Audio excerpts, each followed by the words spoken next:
So let's talk about how the matrix is constructed.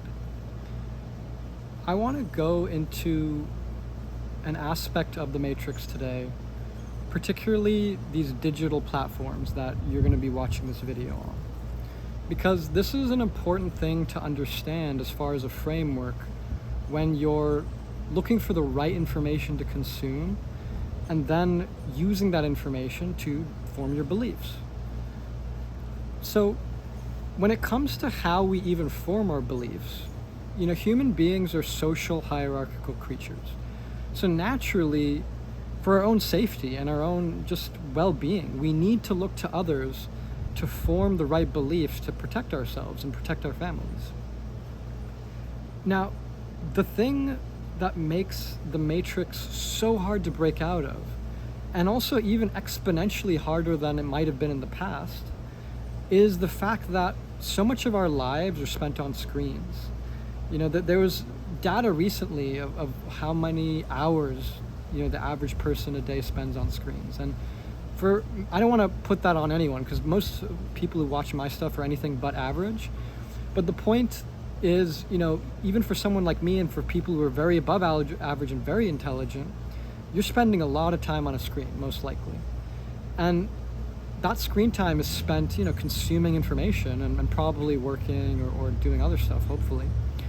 But when we look to what information to consume, there's so much subconscious background programming that's just pumped in massive amounts of stimulus on a daily basis to reinforce the program that holds this reality into place. And it's just being pumped out 24/7. I mean, the worst and the most obvious is like the news. And that's the thing, at that basic level, most people who watch my stuff, they don't watch the news anymore because they know it's just pure propaganda, lies. As soon as one thing changes their mind behind the scenes, oh, well, now there's a new headline that was blaring across the screen, for the next 24 hours. So most people are in the paradigm at least above that. They're not just watching the news mindlessly and just plugged in. However, even as you ascend to higher levels, there's certain influencers and celebrities and people of that nature who have a certain amount of credibility, and some of them do have results maybe in their own specific area.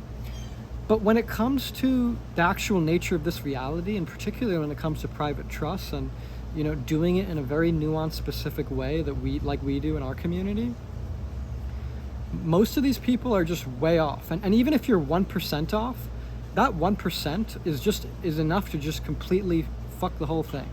So it's it requires a great amount of precision to operate in the way that we do as a private trustee. And there's so many of these characters that are fear-based, that will first of all, they're all the lawyer, public accountant, public agent type of characters that as soon as they hear the word 508c1a trust, they just lose it. They lose it. They're like, oh, you can't do that. It's terrible. And that should also make you question. Even if you ask people around you and they irrationally freak out about this, why be so irrational? Why not just let some people do it and some people not? A lot of people do lawyer and accountant strategies that don't work and they get audited. So what's wrong with that? You just move on to a new strategy. Why is this one, why do people react in such a strong way to it? That should already clue you in to the fact that something's happening there.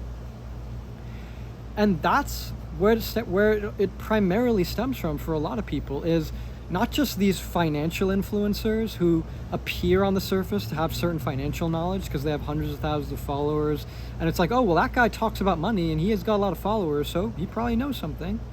Okay. And yeah, they have threads of the truth, maybe in the context of certain business dealings they might know something.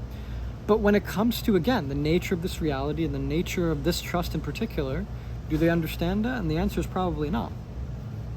And then the worst ones are, if you're really on a lower level state of fear, then you're seeing all the dumb celebrities that just get nailed to the wall by the IRS. And the IRS, think about the whole government and the IRS and what they do as their marketing strategy, right? So even the IRS admits that taxes are voluntary. There's a video in my community that points that out. If you're interested, you can join and see that right out of their own mouths, not mine. So they even admit that, look, taxes are voluntary. But we have this whole like country called the United States, and there are all these citizens that live within it, which are all our AKA our tax slaves that we're farming for money.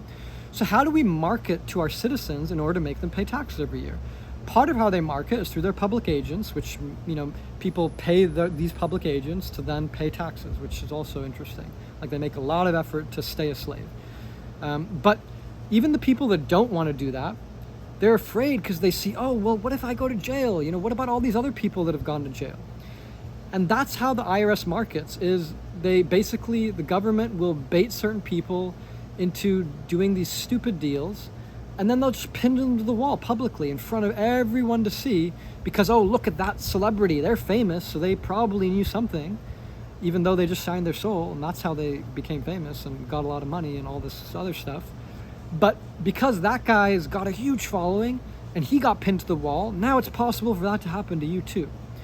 And typically it's always some like dumb rapper, like Mary J. Blige owes $100 million, you know, or Wesley Snipes, you know, evades taxes from all his movies and owes $10 million or whatever it is. It's all these sensational stories of like rappers, of movie stars, you know, of just, you know, and again, you know, Martha Stewart, of like that white lady over there, she's so nice and she knows how to cook, and she got nailed to the wall by the IRS too.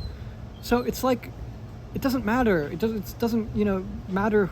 Like they take people from all walks of life, even strategically, and then they just string them up as like these caricatures that are like, oh, well, they did something wrong, so now you got to fear us.